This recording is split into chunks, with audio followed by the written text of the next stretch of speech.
एक लकड़ी के पीपे में बंद एक इंसान पहाड़ से लुढ़कता चला जा रहा था। गिरावट ने उसे मारा नहीं, लेकिन अब वो एक और खतरनाक हालत में फंस चुकी थी। जब लिसा को होश आया तो देखा कि वो एक स्टील के ढांचे के बीचों बीच फंसी हुई है।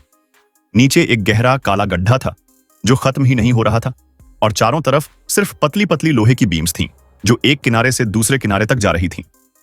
डर के मारे लिसा वहीं बैठी रह गई। उसे समझ नहीं आया कि नीचे कितनी गहराई है, तो उसने धीरे से अपना एक जूता निकाला और नीचे गिरा दिया। जूता गिरने के बाद कई सेकंड तक कुछ नहीं सुनाई दिया, और फिर बहुत देर बाद एक ठाक की आवाज आई। इसका मतलब था कि खाई सैकड़ों मीटर गहरी मर थी। थोड़ा खुद को शांत करके लिसा ने सामने एक सीढ़ी देखी। वो धीरे धीरे उठी, सोच रही थी कि बीम को पार करके वहां तक पहुंच जाएगी, लेकिन जैसे ही उसने एक पैर आगे बढ़ाया, उसका पैर फिसलते फिसलते बचा। डर के मारे उसने अपनी आंखें कसकर बंद कर लीं और वहीं जम गई। तभी एक ततैया उसके चेहरे के पास आ गई। वो उसके खून से सने चेहरे के पास मंडराने लगी। लिसा हिली तक नहीं। उसे डर था कि अगर वो हाथ हिलाएगी तो बैलेंस बिगड़ जाएगा और वो नीचे गिर जाएगी। सिर्फ उम्मीद कर रही थी कि ततैया उसे डंके न मारे। शुक्र था, ततैया उड़कर चली गई। कुछ देर बाद लिसा फिर से खड़ी हुई और बहुत धीमी चाल से बीम पर आगे बढ़ने लगी, लेकिन बीम सिर्फ 1 फुट चौड़ी थी।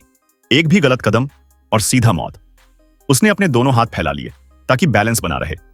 बीच में पहुंचते ही उसका पैर फिसला और वो नीचे गिर गई, लेकिन उसी पल उसने लपक कर स्टील की एक बीम को पकड़ लिया। अब वो हवा में लटक रही थी। डर को काबू करते हुए उसने धीरे धीरे हाथों के बल बीम के किनारे की ओर खिसकना शुरू किया। बीच बीच में रुककर सांसों को कंट्रोल करती रही। फिर उसने खुद को झूले जैसा हिलाना शुरू किया ताकि झूलते झूलते वो पास की सीढ़ी तक कूद सके। एक आखिरी जोर लगाकर उसने छलांग लगाई और सीढ़ी पकड़ ली, लेकिन वो सीढ़ी बहुत पुरानी थी, जंग खाई हुई और कमजोर। लिसा का वजन संभाल नहीं पाई और वो सीढ़ी टूट गई।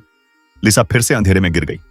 जब उसे होश आया तो देखा कि नीचे एक जाल बिछा था जिसने उसकी जान बचा ली। थोड़ी देर बाद उसने देखा कि गड्ढे के ऊपर पटाखे फूट रहे थे। वो तुरंत खड़ी हुई, पूरी ताकत से चिल्लाई, कोई है, हेल्प! लेकिन कोई जवाब नहीं आया। वो जैसे किसी कुएं के अंदर फंसी मेंढक बन चुकी थी जो बस ऊपर आसमान को देख सकती थी लेकिन बाहर निकल नहीं सकती। तभी उसकी नजर लोहे की दीवार से चिपकी एक सीढ़ी पर पड़ी। उसने पास पड़ा एक धारदार मेटल उठाया और जाल को काटकर बाहर निकलने का रास्ता बनाया। फिर लकड़ी की एक बीम से एक रस्सी जैसी चीज बनाई और उसे ऊपर फेंककर सीढ़ी में फंसा दिया। अब सवाल यह है, क्या लिसा इस गहरे जाल से बाहर निकल पाएगी? ये सस्पेंस से भरा सीन है फिल्म इंस्पेक्टर कंपनी।